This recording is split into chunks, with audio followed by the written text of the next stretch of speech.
Vamos a agregar los que hagan falta y vamos a ver el tema de hoy, que es un tema bastante importante porque vamos a hablar de un estudio que utilizamos no solamente en hematología, que lo utilizamos en muchísimos otras especialidades y que probablemente esté subutilizado o más bien lo revisamos y nada más nos fijamos en algunos pequeños detalles de la misma. Vamos a poner aquí participantes, creo que ya somos todos, y vamos a hablar de la citometría hemática, también conocido como biometría hemática. Los puristas dicen que lo más correcto, y pues bueno, realmente sí, lo más correcto es llamarle citometría hemática en vez de decirle biometría hemática, pero se van a dar cuenta que en el mundo real todo el mundo le va a llamar biometría hemática y pues el que llega y empieza a decir está mal dicho y todo eso, pues pareciera un nazi de la gramática y termina por no hacerle caso. Entonces consideraremos nosotros de manera como un sinónimo decirle citometría hemática y biometría hemática. Un poco más correcto decirle citometría hemática. Si en algún momento digo yo biometría hemática, no hay mayor problema. Permítame tantito.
Pero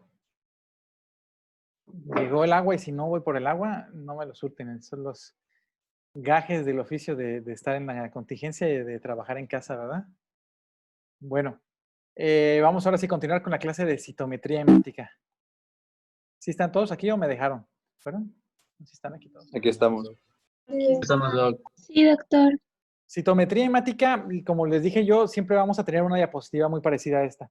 Vamos a escrundillar la palabra, vamos a ver qué significa para que nosotros podamos entender el tema de que vamos a hablar.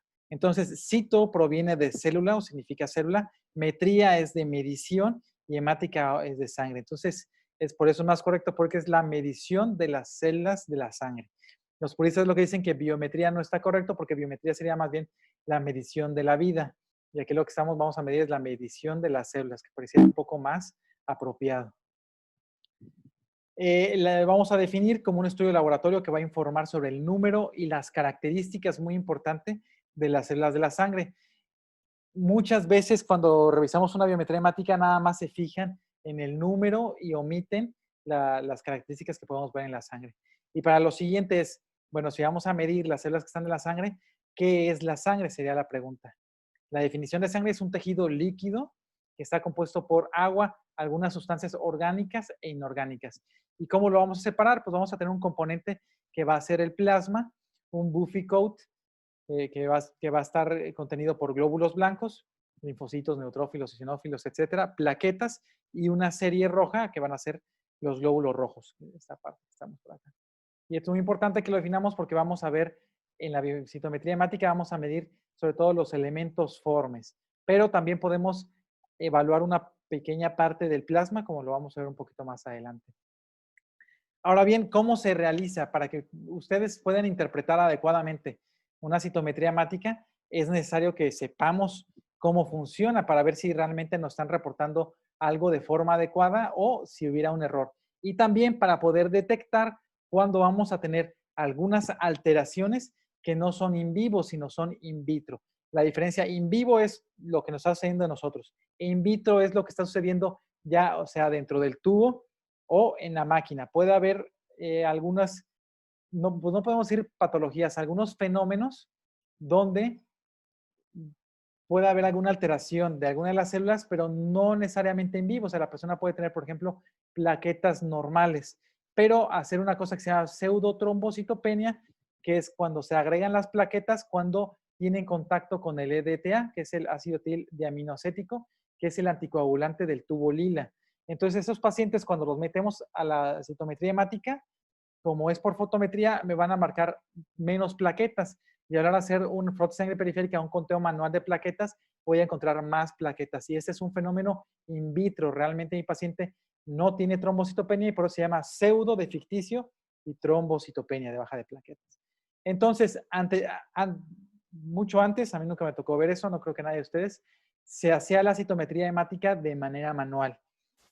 Y para esto utilizaban estas laminillas especiales, tomaban la muestra, ponían una gota, y estas laminillas especiales, no recuerdo su nombre ahorita, pero creo que es de Meckel, son cuadros de Meckel, están súper cuadriculados y a la hora de verlo en microscopio hacen el conteo dentro de estas cuadrículas y lo que hacen es, por medio de esta fórmula, que yo no me la sé y les puse aquí que no se les vaya a ocurrir a ustedes ni tomarle foto, ni mucho menos porque no la voy a preguntar, es nada más para que sepan cómo se realizaba antes, pero por medio de esta fórmula matemática podían saber cuántos números rojos tenía ese paciente. Así lo hacían también con las plaquetas y así lo hacían también con los leucocitos. Actualmente ya ese sistema matemático pues ya está hecho por algoritmos dentro de estas máquinas que se llaman coulters. Y estos coulters tenemos dos posibilidades, que se emitan señales eléctricas o señales luminosas. Y esto lo que va a hacer es que las células van a pasar a través de las señales eléctricas o luminosas y van a dar una señal al fondo que lo va a leer y va a permitir que sepamos si es un eritrocito o si es un segmentado o si es una plaqueta. Entonces, esta forma automatizada de estos coulters tenemos de dos sopas. Tenemos el que es de impedancia eléctrica y el otro que son métodos fotométricos o por citometría de flujos. El que es por impedancia eléctrica, la desventaja es que no puede distinguir entre algunos tipos de células. Entonces, sí me va a distinguir entre los neutrófilos, entre los linfocitos, me va a decir si es un eritrocito, me va a decir si es una plaqueta, pero cuando hablamos de monocitos, eosinófilos y basófilos, no va a haber una distinción y eso, por lo tanto, no nos va a dar un estudio tan completo. Cuando lo hacemos ya por métodos fotométricos, ya me permite, bueno, le permite al aparato hacer una distinción más selectiva de los neutrófilos, monocitos, linfocitos, eosinófilos y basófilos. Y vamos a ver cómo funciona cada uno, que lo podemos ver aquí. La impedancia eléctrica pues va a necesitar de electricidad, de alguna carga eléctrica. Y los métodos fotométricos van a necesitar de algún haz de luz. Entonces, el método automatizado, tú vas a meter el tubo dentro de la máquina y esta va a tomar una pequeña cantidad de sangre y cada vez va a ser más pequeña y más pequeña esta cantidad de sangre hasta un punto en que va a pasar por medio de la máquina y que solamente pase una célula a la vez. Es por eso que está haciendo aquí. Y la intención es que al pasar por esos sensores que pueden ser de fotométricos o por impedancia eléctrica, nada más cuente una sola célula. Es decir, pasa primero un eritrocito, luego pasa otro eritrocito, pasa aquí una plaqueta, pasa aquí otro eritrocito, etcétera, etcétera, pasa aquí un segmentado y así es como va a empezar a contarlo como poniéndole palomitas. ¿Okay? Es por eso es automatizado. Y la impedancia eléctrica lo que hace es, cuando llega a esa parte que solo pasa una sola célula, lo que hace es mandar una carga eléctrica y esta carga eléctrica, el sensor lo que va a determinar es una onda, un pico de voltaje. Y dependiendo de en qué posición de voltaje llegue este pico, me va a diferenciar entre si son eritrocitos, plaquetas, si son neutrófilos, linfocitos o si son células mixtas de glóbulos blancos, que vienen siendo monocitos, eosinófilos y basófilos. Y estos no los diferencia porque tienen un pico de voltaje muy parecido. Y el otro estudio que actualmente se utiliza un poco más son los métodos fotométricos. Los métodos fotométricos es que tenemos un haz de luz, que generalmente es un láser, pasa esa sola célula y lo que va a generar al fondo es una sombra y el sensor lo que va a determinar es una sombra. Esta clase era más divertida en vivo porque lo que hacíamos con las, con el proyector era que esta diapositiva me proyectaba una haz blanco y creo que aquí estará difícil, pero podremos verlo. Cuando tenemos una célula aquí, lo que va a exponerse, pues vamos a poner esto está patrocinado por el ISOL, lo que va a exponer al fondo es una sombra. Y esa sombra es la que me va a medir el sensor y me va a decir, porque como están a la misma medida, me va a decir cuánto mide esta sombra. Y dependiendo de esta medida de la sombra, lo va a empezar a graficar. Entonces, podemos decir que este del ISOL mide, por ejemplo, 20 micras. Entonces va a decir, pues de la gráfica, todo lo que esté dentro de estas 20 micras va a ser una lata del ISOL. Acá tenemos un repelente. Este es mucho más pequeño que la lata del ISOL y por lo tanto va a generar una sombra mucho más pequeña. Esto mismo va a pasar con las células del cuerpo, pero no solamente eso, sino que las células son parcialmente, o sea, la membrana celular es parcialmente transparente o translúcida, va a permitir que se demuestren lo que vienen diciendo en el fondo. Entonces, por ejemplo, este es un eritrocito y como es translúcido, no vamos a decir que es poco complejo porque no tiene ningún núcleo que exprese una sombra más importante. Pero, en cambio, si tenemos un segmentado, como su nombre lo dice, tiene un núcleo que está segmentado. Entonces, este núcleo segmentado sí va a expresar una sombra. Y a la hora de clasificar entre más complejo y menos complejo, ¿cuál es más complejo? ¿El eritrocito o el segmentado? El segmentado. Segmentado necesariamente. Entonces, a la hora de graficarlo, vamos a ponerlo que este está en una complejidad de 4 cruces y que nuestro eritrocito va a estar en una complejidad de una sola cruz. Vamos a buscar el color rojo. A la hora de hacer mi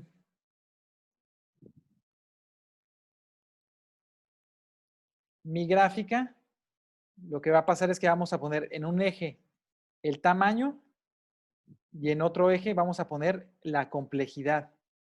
Y entonces, el eritrocito mide alrededor de 7 micras, lo vamos a poner aquí en 7 micras. Y el segmentado medirá el doble, de alrededor de 14 a 22 micras, vamos a poner aquí 14. Y aquí en complejidad le vamos a poner por cruces. Una sola cruz hasta, vamos a poner aquí 3 cruces. Perdón, pero es más fácil en el pizarrón de la escuela, pero ahí estamos improvisando.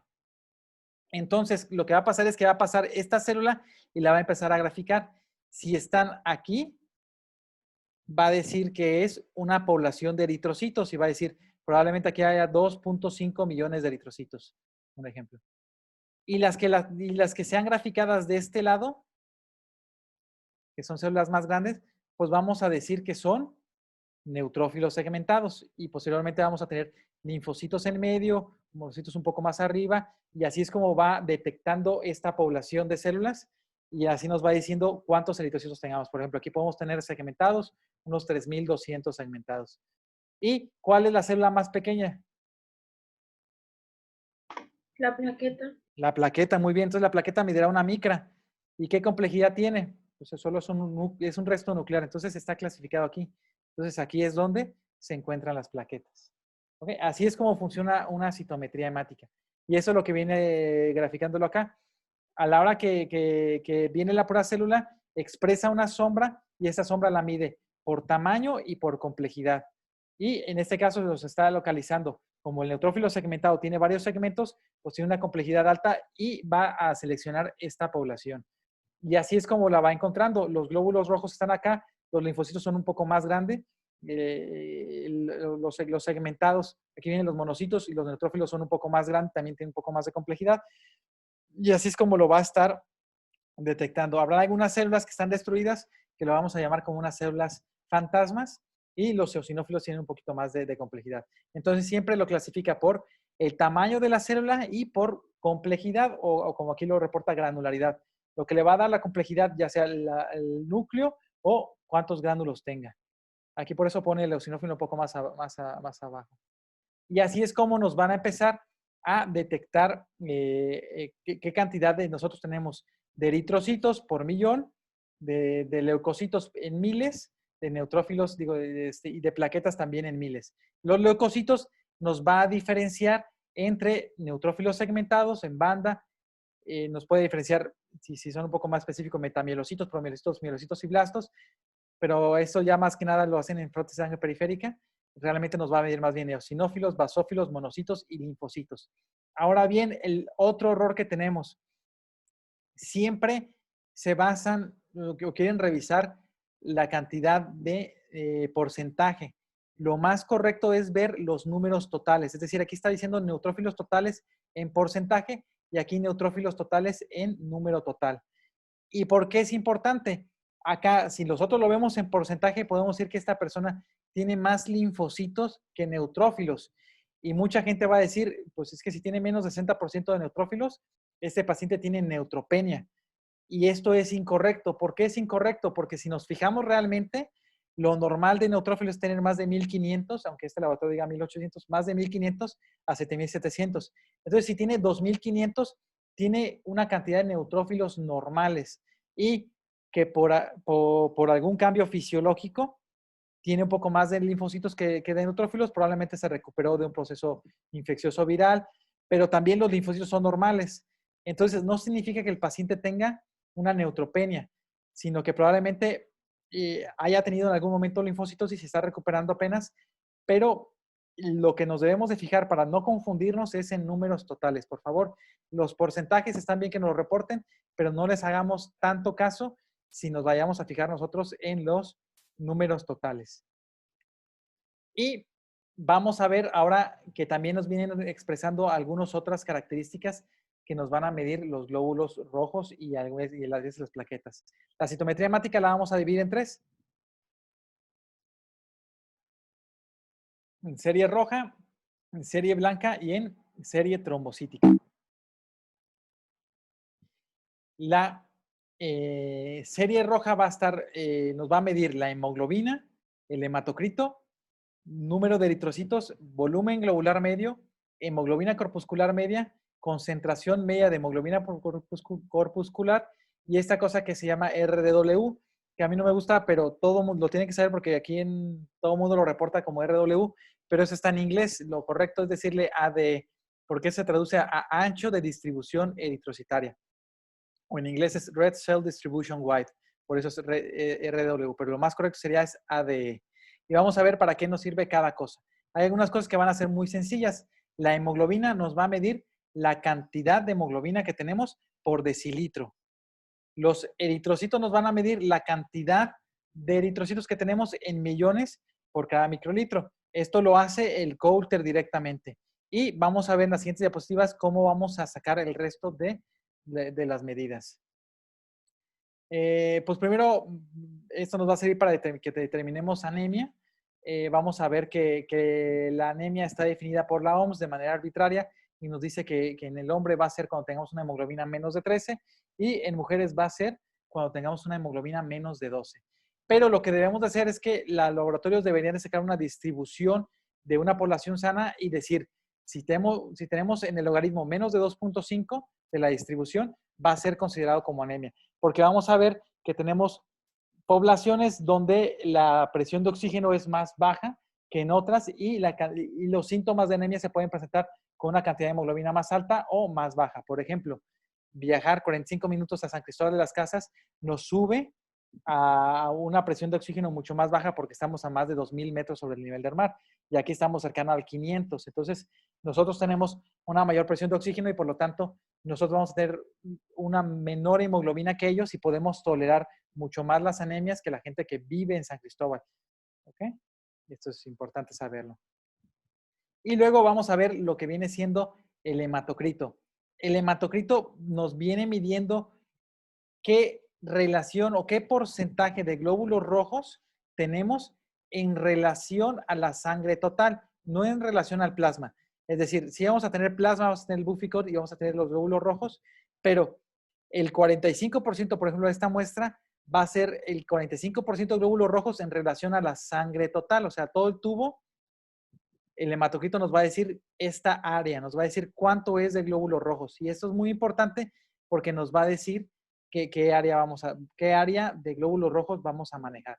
Cuando tenemos anemia, este hematocrito va a disminuir, lo vamos a considerar cuando tenemos menos del 40%, y cuando tenemos policitemia, lo vamos a considerar más del 50%. Y ahora viene lo que siguen siendo los índices eritrocitarios, que pueden ser los que son un poco más difíciles de interpretar o de entender, pero que si analizamos o si sacamos o si entendemos realmente qué es lo que miden, vamos a ver que es muy fácil y que nos va a permitir interpretar más fácilmente a un paciente que tenga anemia. El BCM es el volumen corpuscular medio. Se mide en femtolitros y lo normal es que sea de 80 a 100. Y lo que nos va a medir, como su nombre lo dice, volumen corpuscular medio. O sea, es la media o el valor medio del volumen de los hematís. Creo que tengo una diapositiva más bonita de esta. La vamos a pasar, a cortar y pasar así más fácil. Entonces, lo que va a hacer es que nos va a medir cuánto mide en promedio cada hematí. Y si yo quisiera sacar esta cuenta, pues lo que necesitaría es ver cuánto tengo del área, es decir, de mi sangre total, cuál es el área que estoy manejando, que me lo va a medir el hematocrito, y lo voy a dividir sobre el número de eritrocitos. Es más o menos parecido a lo que hacíamos en matemáticas, que nos poníamos, tenemos una casa que está dividido en 4 cuadros. Bueno, una casa, porque sería muy pequeña. Pero estos cuadros miden 2 centímetros de altura y de largo. Y tenemos un área de 4 centímetros. Lo que voy a hacer es, quiero saber cuánto mide cada cuadrado. Por lo que voy a hacer es dividir el área sobre el número de cuadrados y me va a decir cuánto va a medir cada cuadrado. Y así lo mismo. Lo que voy a hacer es que ya tengo un área que es el hematocrito, voy a dividir mi hematocrito sobre el número total de eritrocitos. Y esto me va a decir cuánto va a medir en promedio cada eritrocito. ¿Sí queda claro eso? Sí, doctor. Sí, ¿Sí? doctor. O sea, lo que me está diciendo es más o menos cuál va a ser el tamaño de los eritrocitos. ¿Alguien dijo no? Bueno, volvemos a lo mismo. Si tenemos un cuadrado con 2 centímetros de largo y 2 centímetros de profundidad, vamos a tener, y lo vamos a dividir en 4 cuadros, vamos a tener que, de esta área de 4 centímetros cuadrados, quiero saber cuánto mide cada cuadro. Aquí pasa lo mismo. De este hematocrito que es de 45%, lo que quiero es saber es cuánto mide cada eritrocito. Entonces, igual que aquí, el área lo voy a dividir sobre el número de cuadrados y que me va a dar que miden 1 centímetro cuadrado. Aquí también voy a hacer lo mismo. El hematocrito lo voy a dividir sobre los eritrocitos, va a ser hematocrito por 10 sobre el número de eritrocitos y me va a dar un número. Y ese número va a estar dado en femtolitros. O sea, esta división ya nos dice cuánto va a medir en femtolitros. ¿Ok? Eso lo hace automáticamente la máquina, pero tienen ustedes que saber de dónde proviene esta fórmula, que también es preguntable, para que entiendan ustedes qué es lo que va a medir. Entonces, cuando veo ya el volumen corpuscular medio, lo que estoy viendo es cuánto miden mis eritrocitos. Y si mi volumen corpuscular medio está incrementado, le voy a llamar que son macrocitos, porque macro es de grande y citos es de células. Si está entre 80 y 100, van a ser normocítico, normo de normal y cítico de células. Y si está en menor de 80, va a ser microcítico. ¿Por qué micro? Porque es más pequeño Es que más pequeño. Perfecto, porque van a ser más pequeños. Entonces ahí tenemos 3 maneras de diagnosticar por tamaño. O sea, si hacemos un diagnóstico de la anemia, va a ser, es una anemia macrocítica, hasta ahí nos quedamos, porque tiene un BCM mayor a 100. Una anemia normocítica porque tiene un BCM de 80 a 100. Y una anemia microcítica porque tiene de menos de 80. Eso nos va a permitir, al igual que los diagnósticos sindromáticos, encuadrarnos en ciertas patologías que solo son microcíticas, por ejemplo, la anemia ferropénica, o que solo son macrocíticas, por ejemplo, anemia megaloblástica. Y luego tenemos esta que se llama hemoglobina corpuscular media. Esto lo que nos va a medir es el valor medio del contenido de hemoglobina en los hematis. Entonces, si tú quisieras saber cuánta hemoglobina hay en cada eritrocito, ¿qué utilizarías para hacer la división? La hemoglobina. Pues necesariamente la hemoglobina. Si a mí ya la máquina me está detectando cuánta hemoglobina hay, lo que voy a hacer es dividir la hemoglobina entre todo el número de eritrocitos. Es decir, si los alumnos, ya que regresemos a clase, quisieran regalar dulces a todo el salón y llevan 100 dulces y somos 30 personas, ¿cuántos dulces nos va a tocar a cada uno? Aquí pasa lo mismo. ¿Cuánta hemoglobina le va a tocar a cada eritrocito? Es decir, ¿cuánta hemoglobina está en cada eritrocito? Por eso nos va a medir el valor medio. Y lo que nos vamos a preguntar es cuánta hemoglobina tiene cada eritrocito. ¿Ok? Ese no creo que haya mayor duda. El de los dulces siempre es buena analogía. Y este que puede generar un poquito más de duda y que realmente tiene una utilidad un poco menor, realmente lo utilizamos nada más cuando tenemos sospecha de esferocitosis hereditaria, es la concentración media de hemoglobina corpuscular.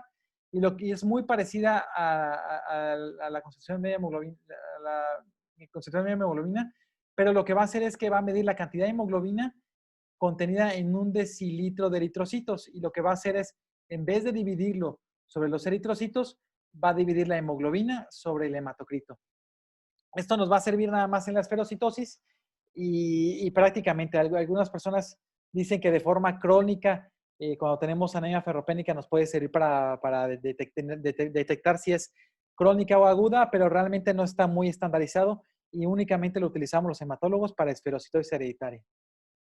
Y esto también es como muy divertido, es el ancho de distribución eritrocitaria.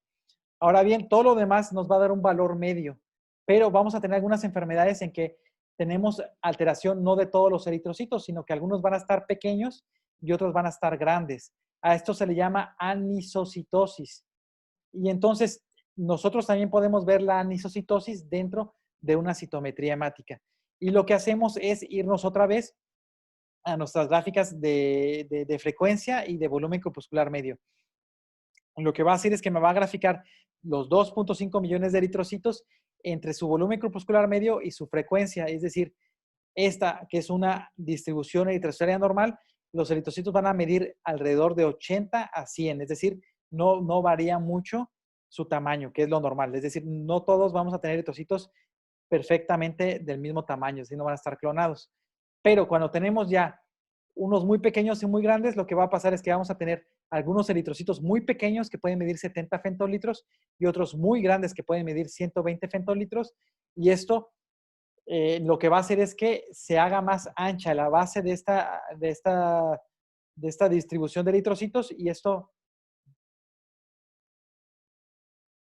vamos a regresar, ahí está. Y esto va a hacer que se haga más grande el número del ancho de distribución de eritrocitos. Por eso se llama ancho, porque va a medir el tamaño de la base de la gráfica de la distribución de eritrocitos. Mientras más grande esté, significa que hay anisocitosis. Mientras más pequeño, realmente no hay más pequeño, lo normal es de 12 a 15. Pues si tenemos 20, estaríamos hablando de anisocitosis. Ahora bien, esto es lo que nos da más información a la hora de diagnosticar anemias. También nos van a contar los leucocitos y tenemos que ver los rangos de referencias normales y sobre todo ver que va a variar entre los bebés de 12 meses y una persona adulta ya después de los 21 años. Y lo normal después de los adultos es tener neutrófilos más de 4,400. Y así tenemos prácticamente de todos. Eso los voy a mandar para que lo revisen. La idea no es decir exactamente todos, pero sí sería importante que conocieran, sobre todo del adulto, cuánto es lo normal de neutrófilos, de linfocitos, de monocitos, de basófilos y eosinófilos, porque sí es preguntable, sobre todo linfocitos y de neutrófilos.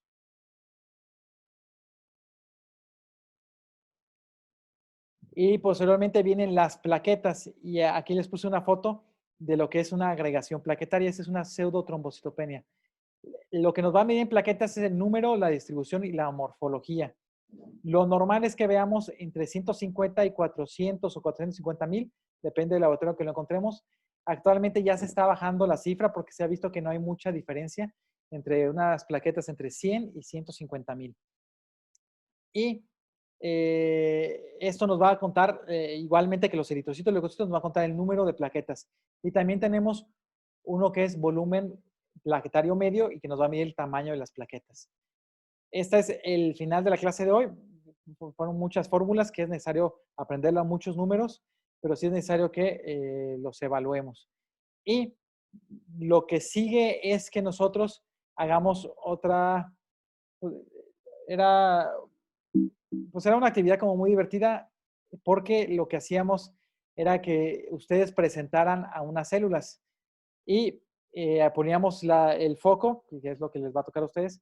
Van a hacer ahora, por los minigrupos, les voy a dar algunas células y van a ver la manera de conseguir su lámpara que tengan en casa del celular y van a presentar en su pared una célula que la pueden recortar de un papel. El chiste es que se demuestre si tiene, que demuestre su sombra y vamos a ver atrás la sombra y me van a presentar a ustedes a la célula. Lo que quiero que me digan es cómo se llama la célula, cuánto mide la célula, qué contiene, si tiene gránulos, si tiene núcleos, si no lo tiene, por ejemplo, el eritrocito no tiene núcleo, y para qué nos sirve.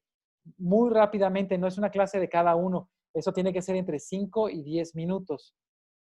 Y esa es la actividad que vamos a hacer el día jueves y viernes. Tengo por aquí unas biometría hemática para que dividamos.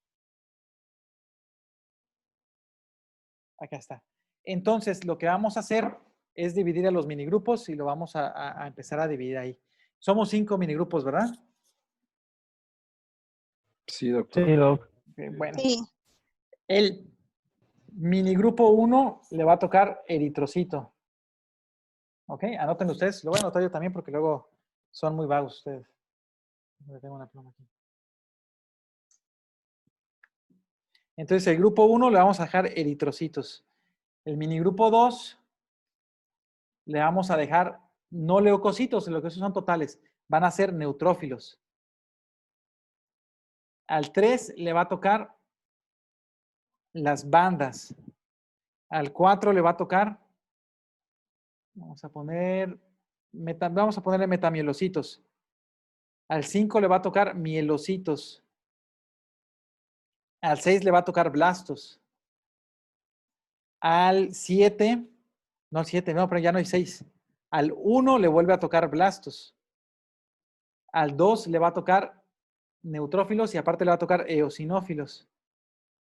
Al 3 le va a tocar basófilos. Al 4 le va a tocar monocitos. Al 5 le va a tocar linfocitos. Y plaquetas lo voy a dar yo cuando veamos la clase de hemostasia. Pero entonces cada equipo que son de 5 personas tiene 2 células. Y vamos a ir presentándola de 5 a 10 minutos cada equipo, mañana y pasado mañana. ¿Por qué quiero eso? Porque ya después de esto vamos a empezar a ver los temas y quiero que por lo menos tengan una noción de qué es cada célula, por lo menos que sepan qué es un monocito, qué es un linfocito. No es una clase de 1 hora de cada uno. Nada más quiero que me digan el tamaño, se los voy a poner en el chat otra vez para que vean. El tamaño, qué contiene dentro de las células, o sea, qué hace que lo forme, para qué nos sirve y pues hagan como su maqueta, que puede ser un dibujo, todo eso. La intención antes era pues que la presentaran con una lámpara. Si lo pueden hacer ustedes, excelente, y si no, pues lo proyectan también en PowerPoint. ¿Ok? ¿Queda duda respecto a la actividad? No, doctor. No, doctor. No, doctor, todo claro. No los veo ¿La animados. célula entre los integrantes del subgrupo o solamente uno, por ejemplo? Pues la idea es que también participe todos para que los conozcan. Por ejemplo, el grupo 1 que le toca eritrocitos y blastos, probablemente haya más que hablar de eritrocito, que 3 salen de eritrocitos y 2 de blastos. Ok, Ahí se sí, divide, mejor ¿no? así. Pues el primero, pues a alguien le tocará hacer la maqueta y dirá, ese es un eritrocito, pues es rojo, es bicóncavo, mide 7 micras, y ya, bueno, pasará al siguiente, así muy rápidamente. Pasará al siguiente y dirá, el eritrocito, su función es el transporte de oxígeno, y ya, bueno, mejor se dividen ahí las funciones. Y también me gustaría que dijeran en qué enfermedades lo vamos a encontrar elevado y en qué enfermedades lo vamos a encontrar disminuido. Es decir, la tercera persona va a decir, bueno, cuando está disminuido los eritrocitos es en anemias, que puede ser por varias etiologías, y cuando está elevado es por poliglobulias. Así como lo dije yo, que me tardé 1 minuto, lo van a explicar ustedes un poquito más largo, pero les debe tomar prácticamente 1 minuto y medio a cada integrante del equipo para que esto lo veamos en 2 días y ya conozcamos a las células. No les debe tomar revisarlo, o sea, lo pueden revisar hasta en Wikipedia. O sea, el chiste es que tengamos una noción muy básica de cada célula. No quiero que me digan, el linfocito tiene capacitación, pero sí quiero que me digan, hay linfocitos B y linfocitos T. Y la cuestión que me digan, por ejemplo, los eosinófilos, que tienen unos gránulos que son birrefringentes y que son naranjas, y por ejemplo los basófilos que tienen unos gránulos que son morados. Esas son las diferencias que nos van a dar en cada uno. ¿Ok? Sí, doctor. Sí, Bueno. doctor. ¿Dudas con respecto a la citometría hemática?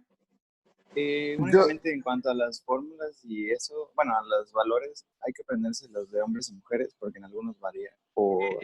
No, francamente, por ejemplo, yo no soy tan fan de los valores. Por ejemplo, 1500 es lo normal para mí en neutrófilos y aquí viene 1800.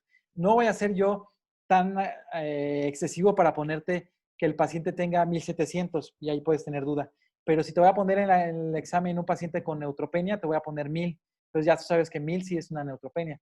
Y por ejemplo, aquí dice 7700 el máximo en neutrófilos. No te voy a poner 7800 para que te confundas, te voy a poner 15000 neutrófilos. Es decir, sí va a ser muy evidente si es neutropenia o neutrofilia. Pero habrá algunos, por ejemplo, de los basófilos, que ya teniendo más de 500, pues ya se considera una basofilia. Entonces, eso es los que te tendrías que aprender un poco más. Pero si se dan cuenta, en basófilos, en monocitos y en eosinófilos, las cantidades son tan pequeñas que no va a haber muchas dudas. Si les voy a poner un síndrome hiperosinofílico, les voy a poner más de 1000 eosinófilos. Lo normal es de 0 a 450, entonces no va a haber mayor duda. ¿Sí me explico? Sí, doctor. Sí, doctor. Entonces, Doctor, yo nada más tengo una duda respecto Ajá. a la bibliografía que usó para este tema, para que pues, lo leamos también nosotros.